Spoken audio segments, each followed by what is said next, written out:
মাথায় অবশেষে ঘেরাও মুক্ত হলেন এসএসসি চেয়ারম্যান সিদ্ধার্থ মজুমদার। সোমবার থেকে তিনি ঘেরাও হয়েছিলেন, শর্ত সাপেক্ষে দুদিনের মাথায় ঘেরাও মুক্ত হয়েছেন সিদ্ধার্থ মজুমদার। সরাসরি চলে যাব, আমাদের প্রতিনিধি অনির্বাণ বিশ্বাস রয়েছেন আমাদের সঙ্গে। অনির্বাণ আছে কলকাতা হাইকোর্টের ডিভিশন বেঞ্চে, মামলা শুনানিও আছে এসএসসির। আমরা জানি দুদিনের মাথায় অবশেষে এসএসসি চেয়ারম্যান তিনি ঘেরাও মুক্ত হলেন। হ্যাঁ দেখো, একদমই তাই। এবং শর্ত সাপেক্ষে কিন্তু এই যে যোগ্য চাকরিহারারা তারা কিন্তু এসএসসি চেয়ারম্যান তাকে কিন্তু আদালতে সশরীরে উপস্থিত থাকার জন্য কিন্তু সহযোগিতা করেছেন, এমনটা তারা বলছেন। কারণ তারা বলছেন যে তাদের নিজেদের স্বার্থ জড়িয়ে রয়েছে। কারণ ওএমআর শিট নিয়ে যে মামলা রয়েছে সেই মামলায় এসএসসির তরফে যে ভূমিকা হবে সেই ভূমিকা যেন ইতিবাচক হয়, এটা কিন্তু প্রধান শর্ত। এবং সেই শর্তের জেরেই কিন্তু তারা এসএসসি চেয়ারম্যানকে যাওয়ার জন্য কিন্তু সহযোগিতা করেছে। আমাদের সঙ্গে রয়েছেন চিন্ময়, তার সঙ্গে কথা বলবো। আপনাদের শর্তগুলো কী কী ছিল? একটা তো আপনারা চাইছেন যে ইতিবাচক ভূমিকা নিক, এছাড়া আর কি কি শর্ত রয়েছে? দেখুন, অযোগ্যদের টার্মিনেশনের যে ব্যাপারটা সেটা আমরা মধ্যশিক্ষা পর্ষদের সঙ্গে কথা বলবো। যোগ্য অযোগ্য যে তালিকা সেটা যেহেতু শিক্ষামন্ত্রী ঘোষণা করেছেন যে রিভিউয়ের আগে আমরা দেব না বা দিতে পারবো না, সেটা তার সাথেই আমাদের কথা বলতে হবে বা তাকেই বলতে হবে যে কেন দিতে পারবেন না, সেটা দিতে হবে। আর যে ব্যাপারটা হচ্ছে আজকে যে 22 লক্ষ ওএমআর প্রকাশ, সেটা যে আমরা দাবি রেখেছিলাম ওই দাবিতে আমরা অনড় থাকছি। এবং আজকে যেহেতু হাইকোর্টের ডিভিশন বেঞ্চে এই বিষয়েরই মামলা, সেটা আমাদের সংক্রান্তই, তাই আমরা যেহেতু ফিজিক্যালি চেয়ারম্যান স্যার প্রেজেন্ট থাকবেন বলেছেন, সেই জন্যই আমরা হাইকোর্টে এই বিষয়টাতে উনি যাতে প্রেজেন্ট থাকতে পারেন সেই ব্যবস্থাটা করেছি। একটা বিষয় আমি বলতে চাইছি যে যেহেতু প্রথম দিন এসএসসি একটা বলেছিল যে 1 থেকে 3 ওনারা যোগ্য লিস্টে লাগছেন। যোগ্য মানে যারা স্কুলে যেতে পারবে। আর 4 থেকে 7 এই যে ব্যাপারটা, এইটাকে ওনারা বা 8 যেটা আছে এই ব্যাপারটাকে ওনারা আপাতত আউটে রাখছেন। কারণ কোথাও একটা মনে হচ্ছে গণ্ডগোল আছে, সেই জন্য স্কুলে যাওয়ার তালিকায় রাখতে পারছেন না। সেই জায়গায় দাঁড়িয়ে আমরা একটা প্রথম দিন অবশ্যই একটা বলেছিলাম যে কেন এরকমটা হবে, সবাইকে যোগ্য যারা সবাইকে যেতে দিতে হবে, নাহলে তো আমাদের সাথে অন্যায় হচ্ছে। লিগ্যাল অ্যাসপেক্ট আমরাও বুঝি, লিগালি কোথায় কি সমস্যা আছে।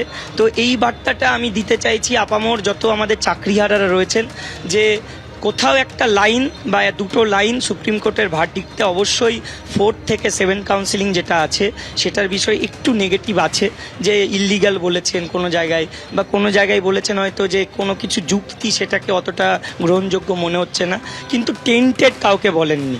এই যে 4 থেকে 7 কাউন্সিলিং, এটাকে টেন্টেড কোনো জায়গায় বলেননি, বা এই কোনো চার্ট বা লিস্ট কোনো টেন্টেড লিস্টে থাকবে বা জাজমেন্টে নেই। তো এই বার্তাটা তাদের জন্য, চাকরিহারাদের জন্য, যে 1 থেকে 3 যেটার বিরুদ্ধে কোনো আপাতত একটা নেগেটিভও আমরা দেখতে পাচ্ছি না।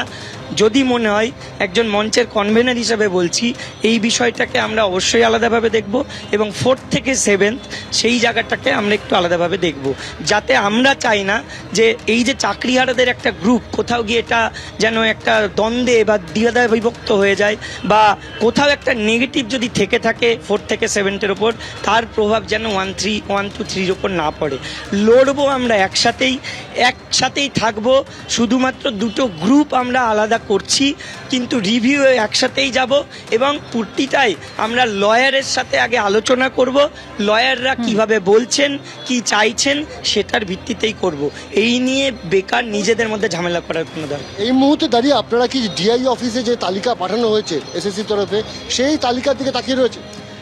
অবশ্যই আমরা ডিআই অফিসে এই যে 15,000 প্লাস যে যোগ্যদের তালিকা পাঠানো হয়েছে স্কুলে যাওয়ার ক্ষেত্রে, সেইটা কারা কারা আছেন, আদৌ কোনো অযোগ্য ঢুকে গেল নাকি, সেইটা আমাদেরকে খেয়াল রাখতে হবে। কারণ আমরা চাই না আমাদের সাথে স্কুলে একজন অযোগ্য চিহ্নিত টেন্টেড তারা যেন স্কুলে যেতে পারেন।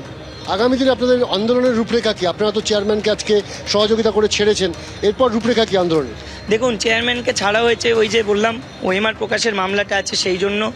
আর ব্যাপারটা হচ্ছে আমাদের যে দাবি দাওয়াগুলো আছে সেগুলো থাকছে, আমাদের এখানকার অবস্থান এবং এখানকার আন্দোলন চলছে, এটা আমরা তুলছি না, এটা যেমন ছিল তেমনই থাকছে। কুসুমিতা, অর্থাৎ তুমি শুনতেই পেলে যে তাদের আন্দোলন কিন্তু চলছে এবং তাদের যে মূল দাবি দেওয়া সেগুলো থেকেও কিন্তু তারা একই জায়গায় রয়েছেন এবং তাদের পরিষ্কার বক্তব্য, এই যে টার্মিনেশন অযোগ্যদের সেই বিষয়ে তারা মধ্যশিক্ষা পর্ষদের সভাপতির সঙ্গে তারা দেখা করে তারা জানতে চাইবেন যে সুপ্রিম কোর্টের নির্দেশের পর মধ্যশিক্ষা পর্ষদ কী পরিকল্পনা নিয়েছে টার্মিনেট করার বিষয়ে। পাশাপাশি তারা কিন্তু জানাচ্ছেন যে এই যে ডিআইদের কাছে তালিকা পাঠানো হয়েছে সেই তালিকা কিন্তু তারা দেখবেন এবং সে তালিকায় কোনো অযোগ্য কেউ ঢুকে গেছে কিনা সেটা তারা নিশ্চিত করবেন। কারণ তারা চাইছেন না স্কুলে তারা ফেরত ফেরত তখনই যাবেন যখন তারা দেখবেন যে তালিকায় কোনো অযোগ্য নেই, অন্তত ডিআইদের কাছে পাঠানো তালিকাতে। কুসুমিতা। অনির্বাণ, ধন্যবাদ।